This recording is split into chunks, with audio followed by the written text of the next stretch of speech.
Imaginez que vous vendiez un aéroport imaginaire pour 242 millions de dollars. Comment peut-on imaginer une telle chose? Beaucoup d'entre nous reçoivent fréquemment des courriers électroniques non sollicités, et le Nigeria en particulier est célèbre pour ce type d'escroquerie. Vous recevez un courriel d'une personne qui prétend être un prince, un médecin ou un directeur de banque, et qui vous dit qu'il y a une grosse somme d'argent et qu'il a besoin de votre aide pour transférer cette somme dans le pays.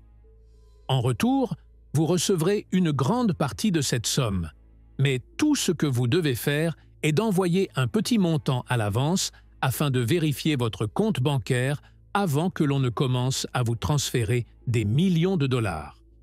L'une des méthodes d'escroquerie classiques remonte à l'époque où les humains ont commencé à utiliser le courrier électronique. Mais l'escroquerie que nous allons voir aujourd'hui date d'avant l'ère de l'Internet. À l'origine, ces escrocs de l'Internet ne sont que des débutants face au roi de l'escroquerie nigérian, dont nous verrons dans l'histoire d'aujourd'hui comment il a vendu un faux aéroport pour 242 millions de dollars. En 1995, le directeur de la banque brésilienne Moro ST Bank reçoit un appel du Nigeria. L'interlocuteur, au bout du fil, n'était pas un citoyen nigérian ordinaire. Il s'agissait du gouverneur de la Banque centrale du Nigeria. La Banque centrale est la plus haute organisation financière du pays, et c'est elle qui contrôle toutes les banques du pays et détermine les politiques financières. Le gouverneur de la Banque centrale est considéré comme ayant le rang d'un ministre, c'est-à-dire le directeur de la Moro ST Bank, pensant qu'il était très sérieux que le gouverneur de la Banque centrale d'un pays vous appelle. Le sujet est assurément important. Le gouverneur de la Banque centrale du Nigeria a commencé à parler et a dit que le Nigeria prévoyait de construire un aéroport dans la capitale, Abuja. Abuja est l'une des plus grandes villes du Nigeria et sa population est très importante. Il est certain que si un aéroport y est construit, il y aura un grand mouvement à ce sujet. L'intérêt du directeur de la banque brésilienne s'est accru et il a commencé à écouter plus attentivement. Le gouverneur de la Banque centrale du Nigeria poursuit son discours. Il a déclaré que le Nigeria était actuellement à la recherche d'investisseurs pour le projet d'aéroport, dont le coût est estimé à environ 250 millions de dollars. Tout cela est à votre disposition, et nous présentons cette opportunité à plus d'une banque dans le monde. C'est comme s'il disait qu'il fallait se dépêcher. Si vous ne saisissez pas rapidement cette opportunité, une autre banque pourrait venir la saisir. Le directeur de la banque brésilienne pensait aux aéroports des grandes villes du monde entier comme l'un des projets les plus lucratifs. Un aéroport de taille moyenne peut rapporter l'investissement initial, qui est de 250 millions de dollars. En l'espace d'un an ou deux, cela signifie que cette opportunité pourrait être irremplaçable. Le directeur de la banque brésilienne a donc réfléchi un peu pendant qu'il tenait le téléphone. Mais le gouverneur de la Banque centrale du Nigeria a coupé court à ses réflexions en disant « Nous vous ferons également, en tant que directeur de banque, une offre spéciale. Vous aurez une commission de 10 millions de dollars. Comme vous êtes le médiateur qui permettra à cette transaction d'avoir lieu, le directeur de la banque brésilienne a ressenti un regain d'enthousiasme. Il pensait déjà qu'il s'agissait d'une excellente opportunité d'investissement pour la banque. Mais après l'avoir entendu, il acceptera 10 millions de dollars en plus. L'opération est devenue encore plus attrayante. En fin de compte, il n'investit pas son argent. Il investit l'argent des clients de la banque, les personnes qui ont déposé leur argent à la banque, et cela lui importe peu. En fin de compte, après quelques allers-retours, il a fait une offre au gouverneur de la banque nigériane. Il a dit « D'accord, notre banque va saisir cette opportunité d'investissement » et il a entamé les procédures. Le directeur de la banque brésilienne ne le savait pas. Il ne parlait pas au gouverneur de la Banque centrale du Nigeria, mais à un certain Emmanuel Nodi. En fait, Emmanuel n'avait rien à voir avec la construction d'un aéroport. Il n'y avait pas d'aéroport à l'origine. Toute cette histoire est un mensonge. Qui est donc cette personne et comment a-t-elle pu réaliser cette énorme escroquerie? Emmanuel Nodi était également directeur d'une banque au Nigeria, une banque appelée Union Bank of Nigeria, qui est une banque commerciale privée. Ce n'était même pas une banque d'État, et Emmanuel était un homme à l'aise qui possédait une fortune raisonnable. Il avait des ambitions. Il voulait plus. Il voulait des millions. Il commença à réfléchir à la manière dont il pourrait obtenir une telle fortune. C'est ainsi que naquit dans son esprit cette idée folle de rechercher des investissements pour construire un aéroport dans la capitale nigériane. Bien qu'il soit directeur de banque et qu'il jouisse d'une solide réputation, cette réputation n'est pas suffisante pour une telle escroquerie. Il a donc décidé de se faire passer pour le gouverneur de la Banque centrale du Nigeria. Il s'appelait Paul Akuma, mais le plan devait être préparé avec force et précision. Il a réuni une équipe de 5 personnes parmi ses proches, qu'il connaissait et avec qui il a commencé, pour discuter des détails du plan visant à inciter l'une des banques à investir dans le projet d'aéroport fictif.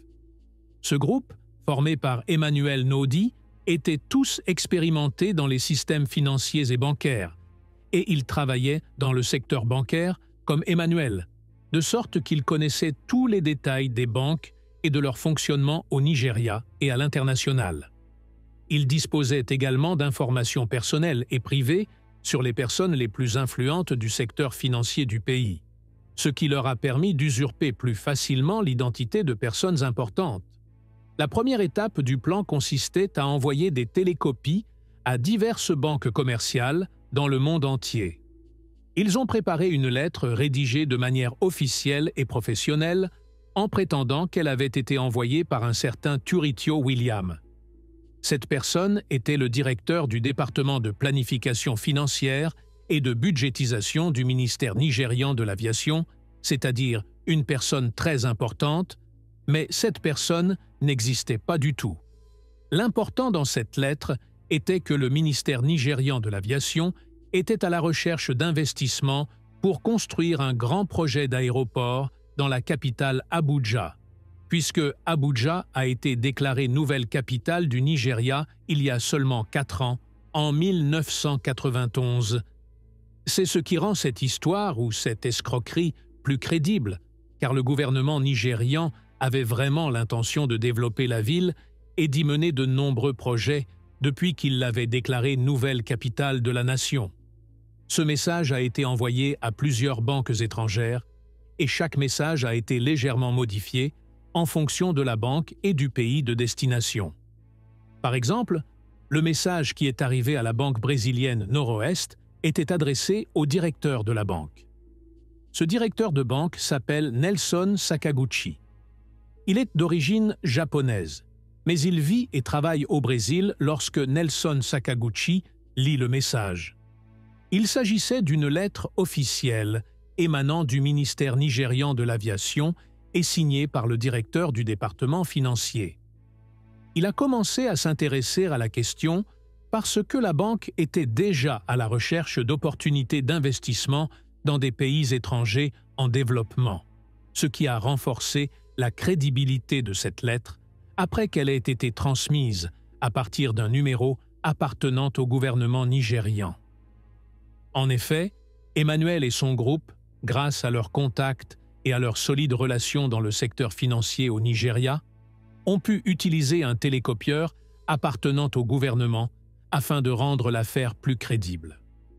Saka, un directeur de la banque brésilienne, a cru la lettre et a répondu au fax avec un message disant qu'ils étaient intéressés par cette opportunité d'investissement et qu'ils voulaient en discuter davantage. C'est là qu'intervient le rôle d'Emmanuel. Il se fait passer pour le gouverneur de la Banque centrale et appelle Sakaguchi, et ils commencent à parler et à approfondir le sujet. Au cours de cet appel, Sakaguchi est presque convaincu de cet investissement et est prêt à se joindre à eux dès maintenant. L'étape suivante consistait à fixer un rendez-vous. Sakaguchi demande à Emmanuel « Rencontrons-nous au Nigeria ou venez au Brésil ?» Emmanuel dit « Non, nous aimerions garder le projet confidentiel maintenant parce qu'il ne commencera que dans 4 ou 5 ans. Nous ne voulons donc pas annoncer le projet avant d'avoir commencé à l'exécuter. Et si nous nous rencontrions dans un endroit éloigné du Nigeria et du Brésil? Saka a répondu « J'ai un travail à Londres la semaine prochaine. Que penses-tu de notre rencontre là-bas » Emmanuel répondit par l'affirmative, et ils se mirent d'accord pour se rencontrer à Londres environ une semaine plus tard. Emmanuel et son équipe voulaient préparer cette rencontre. L'important est que chacun d'entre eux se fasse passer pour une personne importante. Emmanuel, bien sûr, pour le gouverneur de la Banque centrale. Un deuxième s'est fait passer pour le gouverneur adjoint, et le troisième a pris le poste de directeur au ministère de l'Aviation. Chacun d'entre eux a donc pris un poste depuis l'âge de 5 ans, en plus de l'épouse de l'un d'entre eux. Ils se sont très bien préparés. Ils ont également préparé un plan pour l'aéroport, ainsi qu'un site et le terrain sur lequel ils allaient construire l'aéroport. Ils se sont ensuite envolés pour Londres et ont séjourné dans un luxueux hôtel 5 étoiles. Lorsque Sakaguchi est arrivé à l'aéroport, ils lui ont envoyé une limousine pour l'accueillir. Ils lui ont réservé la meilleure suite de l'hôtel. Ensuite, pendant la réunion, ils se sont présentés comme les personnages qu'ils jouaient, et Saka croyait tout ce qu'ils disaient. Bien sûr, à l'époque, il n'y avait pas d'Internet, de Google ou de moteur de recherche, ce qui signifie que Saka n'était pas en mesure d'entrer sur Internet et de rechercher les photos du gouverneur de la Banque centrale du Nigeria pour confirmer son identité. De plus, Emmanuel possède de faux documents qui semblent très réels, ainsi que des photos du président du Nigeria et du Premier ministre, ce qui rend le mensonge encore plus réaliste. Il a raconté les plans initiaux de l'aéroport, le plan d'affaires et l'emplacement du terrain, qui étaient tous des mensonges. Mais au cours de leur réunion, Emmanuel a déclaré « Nous voulons garder le projet confidentiel. La construction de ce projet ne commencera que dans 4 ou 5 ans. » Saka lui dit « Nous vous enverrons l'argent quand vous voudrez pour commencer le projet. » Emmanuel l'interrompit en disant « Non, nous ne pouvons pas attendre le moment de la construction. L'argent doit être entre nos mains plus tôt, car nous n'avons que des plans. Nous devons commencer à embaucher des entreprises et à fournir des outils et des matériaux. L'approvisionnement en argent doit donc commencer dès maintenant. » C'est à ce moment-là que Saka commence à douter de lui-même. Il était clair pour Saka qu'il y avait quelque chose de suspect avec Emmanuel, qui faisait pression sur lui et lui disait « Écoutez, si vous n'êtes pas à l'aise avec ce projet, alors il n'y a pas de problème. Nous avions un grand nombre d'investisseurs qui souhaitaient nous rencontrer pour discuter de cette opportunité, mais vous avez été le premier à nous répondre. Et vous avez été enthousiasmé par l'idée. Et comme je vous l'ai déjà dit au téléphone, nous aimerions vous récompenser par une commission de 10 millions de dollars pour vos efforts en vue de conclure l'opération. Mais si vous n'êtes pas à l'aise, nous pouvons chercher d'autres investisseurs. » Il avait peur de perdre un tel investissement de qualité et une commission de 10 millions de dollars. Saka dit à Emmanuel que même si j'étais d'accord avec cette affaire, la direction de la banque ne l'accepterait probablement pas. Emmanuel lui répondit et lui dit que ce problème devait être résolu par lui. Et comme je vous l'ai dit, si votre banque n'est pas prête à saisir cette opportunité, beaucoup d'autres l'attendent. Saka lui dit alors « Non, vous pouvez compter sur moi.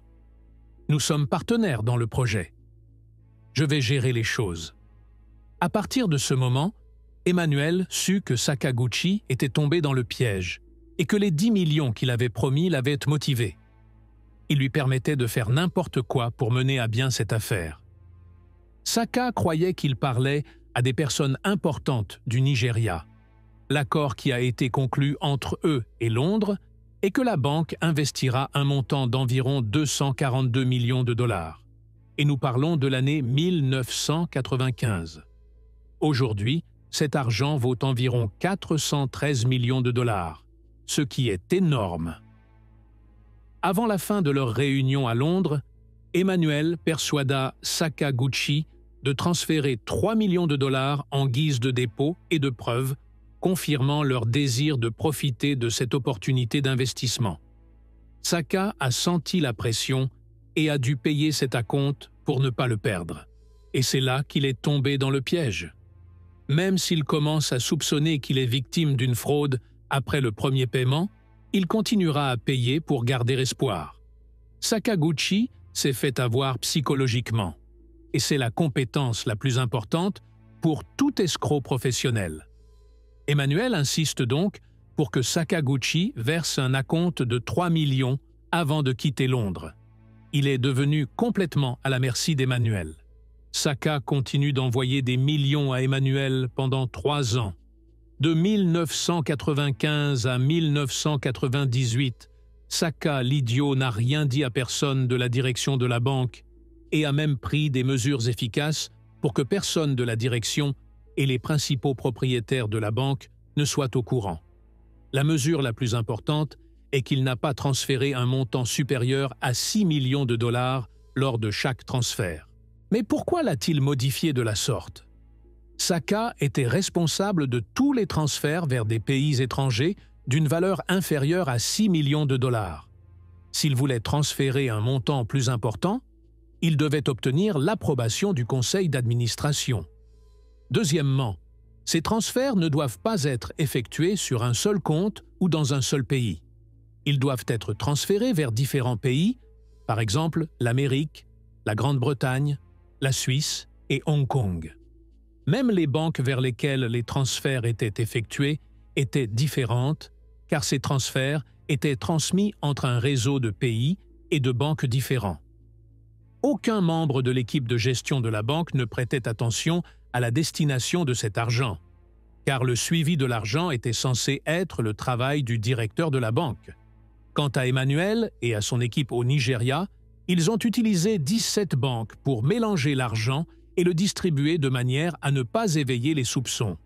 Saka a ainsi transféré 242 millions de dollars à Emmanuel et à son équipe en l'espace de 3 ans.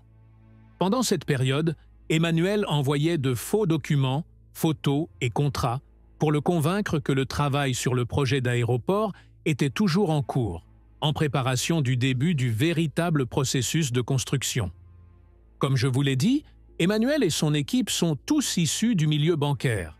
Lorsqu'ils ont pris cet argent, ils l'ont investi. Ils ont acheté des biens immobiliers au Nigeria et dans différentes régions du monde, ainsi que des actions dans plusieurs sociétés. Le sujet est resté caché à tout le monde et il est fort probable qu'il ne sera pas révélé avant longtemps. Si rien d'inattendu ne s'était produit, c'est qu'une grande banque, la Santander Bank, la plus grande banque d'Espagne, voulait acquérir la Noroeste Bank. Elle a donc fait une offre à Noroeste Bank et la direction de la banque a exprimé son accord initial.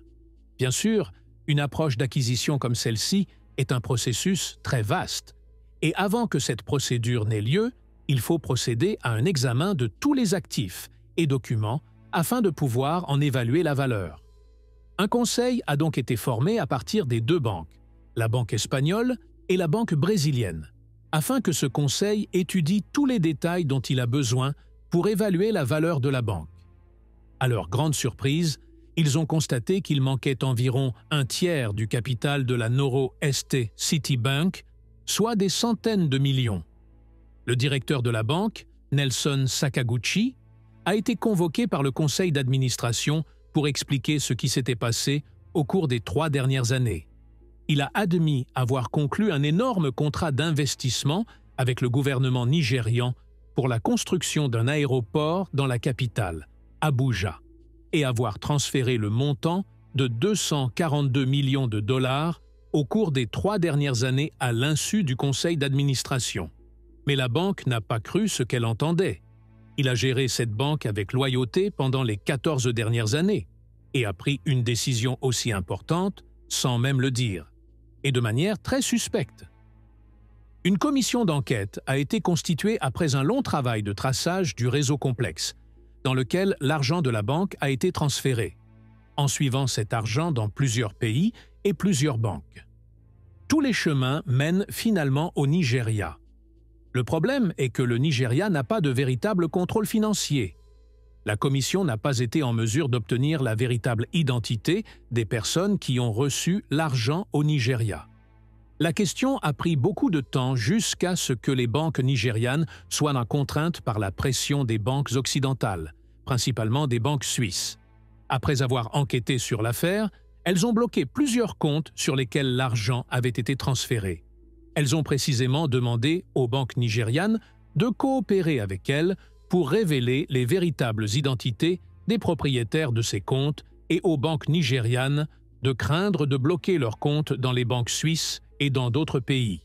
Elles ont décidé de coopérer avec eux. En effet, ils ont fini par découvrir l'identité d'Emmanuel et de l'équipage, et ils ont été confrontés à un autre problème. Le Nigeria n'avait pas de loi contre la fraude financière. Emmanuel et son groupe sont restés libres au Nigeria, et ils ont peut-être soudoyé plusieurs fonctionnaires pour qu'ils ne se soucient pas des revendications occidentales visant à les arrêter ou à enquêter sur leur cas. La banque brésilienne Noroeste a été vendue à la banque espagnole Santander, et l'opération d'achat a été menée à bien, mais la valeur de l'opération était bien inférieure à la valeur réelle. Le procès de Sakaguchi, accusé de fraude financière et de blanchiment d'argent, s'est tenu en Suisse et il a été condamné à plusieurs années de prison. Les propriétaires de la banque n'ont pas caché leurs droits et ont désigné des avocats dans différents pays pour tenter de récupérer une partie de ce qu'ils ont perdu dans cette énorme fraude. Mais le problème est que la majeure partie de l'argent et des biens se trouve au Nigeria et que le gouvernement nigérian est incapable de coopérer avec eux. La situation est restée inchangée jusqu'à l'arrivée de John Obasanjo, le nouveau président du Nigeria. Ce président et son gouvernement ont remarqué l'escalade des cas de fraude financière au Nigeria. Le président a décidé de créer un organisme appelé Commission des crimes financiers. Cet organisme a été créé en 2003. En 2004, la commission a ouvert une enquête sur le cas d'Emmanuel et de son gang, et sur la base de cette enquête, 5 d'entre eux ont été arrêtés. 5 d'entre eux ont été arrêtés. Mais, comme je vous l'ai dit, ils étaient 6. Les 6 sont morts dans un accident de voiture pendant la période d'enquête. Et beaucoup pensent même qu'il ne s'agissait pas d'un accident, mais d'un assassinat. La raison en est qu'Emmanuel soupçonnait que cette personne avait l'intention de parler, de tout révéler. En échange d'une peine plus clémente, Emmanuel a décidé de s'en débarrasser. Mais tout ceci n'est qu'une théorie. L'important est qu'Emmanuel et les 4 autres ont été arrêtés, et leur procès a commencé dans la ville d'Abuja. Pendant le procès, Emmanuel a nommé un grand nombre de jurés, et le juge de la cour en est arrivé au point où, pendant la session du procès, il a averti Emmanuel de ne pas essayer de corrompre les fonctionnaires et les membres du jury. Le juge ne savait pas qui avait accepté le pot de vin et qui ne l'avait pas accepté. Après avoir constaté que les choses lui avaient échappé, le juge a décidé d'arrêter l'affaire et de la transférer à Lagos, la plus grande ville du Nigeria. Même après le transfert du procès à la ville de Lagos, Emmanuel a continué à essayer de corrompre les officiers. Il a essayé d'atteindre le chef de la Financial Crimes Commission, mais cette tentative de corruption n'a pas abouti. Une accusation de tentative de corruption a été ajoutée à son acte d'accusation, mais les tentatives d'Emmanuel n'ont pas cessé. Au milieu du procès, un avertissement est arrivé, indiquant qu'il y avait une bombe dans la salle d'audience et qu'elle allait exploser à tout moment. La salle a donc été évacuée rapidement, et la séance a été interrompue et reportée de plusieurs heures, jusqu'à ce que les forces spéciales viennent examiner les lieux. Mais elles ont découvert qu'il n'y avait pas de bombe et que la menace était fausse. En fin de compte, Emmanuel n'a pas bénéficié de ce coup, et il n'a pas été prouvé qu'il en était l'instigateur. Il s'agissait d'un plan d'évasion qui a échoué. Ce qui est important, c'est que, pendant le procès, on a essayé de négocier avec Emmanuel pour qu'il rende l'argent qu'il a volé en échange d'une réduction de peine. Il a dit qu'il était prêt à rendre 10 millions de dollars. Ils ont dit « Non, nous n'accepterons pas moins de 80 millions de dollars ». Emmanuel revint et leur dit « Je ne rendrai pas plus de 40 millions de dollars. C'est tout ce que j'ai. L'important, c'est que le procureur lui a dit « Écoutez, c'est votre dernière chance. » Si vous n'acceptez pas de restituer la somme d'au moins 80 millions de dollars, vous perdrez la réduction de peine. Puis la Cour fait venir un témoin inattendu. Il s'agit de Nelson Sakaguchi, ancien directeur de la banque brésilienne Noroeste et principal responsable de la perte de tout cet argent. Sakaguchi est entré dans la salle d'audience plein d'embarras quand Emmanuel l'a vu. Il savait qu'il était tombé dans le pétrin et que l'affaire prenait une toute autre tournure. Sakaguchi avoua tout, qu'Emmanuel s'était fait passer pour le gouverneur de la Banque centrale, ce qui est un crime majeur, et qu'il lui avait financé 242 millions de dollars. Il a montré de nombreuses photos, des documents et des messages qui étaient entre eux et qui appuyaient ses affirmations. Après ce témoignage, l'accusation s'est renforcée contre lui, et c'est là qu'Emmanuel a essayé de revenir à l'offre précédente, 80 millions de dollars. Mais le procureur a dit « Non, maintenant vous devez rendre au moins 120 millions de dollars de l'argent à leurs propriétaires, et aussi une amende de plus de 10 millions de dollars qui va au gouvernement nigérian. » Et comme Emmanuel n'avait pas d'autre choix, il a accepté. En échange de cet accord, il a été condamné à 5 ans de prison, mais il n'a pas passé ces 5 années. Il est resté en prison moins de 2 ans et a engagé des poursuites contre le gouvernement, affirmant qu'il lui avait pris plus de biens que ce que prévoyait l'accord, soit 120 millions de dollars. Il a pu gagner ses procès et récupérer environ 50 millions de dollars de biens. Tout cela grâce à des pots de vin qui auraient pu atteindre des millions de dollars. Après ces événements, Emmanuel Nodi est resté libre pendant de nombreuses années. Il a continué à vivre une vie prospère et sans problème, mais il a de nouveau été arrêté en 2016. Mais cette fois-ci, il ne s'agissait pas d'une affaire d'escroquerie, mais d'une affaire de meurtre. Il semble qu'il ait eu un différend au sujet de terre dans l'une de ces régions, et qu'Emmanuel ait envoyé environ 200 de ses partisans pour attaquer ces terres et leurs propriétaires et les combattre. Cela a conduit à la mort d'un garde et à des blessures graves pour plusieurs policiers. En conséquence, Emmanuel a été arrêté en 2016 pour conspiration en vue de commettre un meurtre. Mais si nous connaissons son histoire, je ne pense pas qu'il acceptera une longue peine. Et il est très probable qu'il vit maintenant confortablement dans ses palais de luxe et d'extravagance parmi ses hommes. Nous voici arrivés à la fin de notre histoire. N'oubliez pas d'aimer et de vous abonner à la chaîne et d'activer le bouton cloche. N'oubliez pas de jeter un coup d'œil aux autres histoires de la chaîne. Merci d'avoir regardé cette vidéo. Je vous donne rendez-vous dans la prochaine vidéo.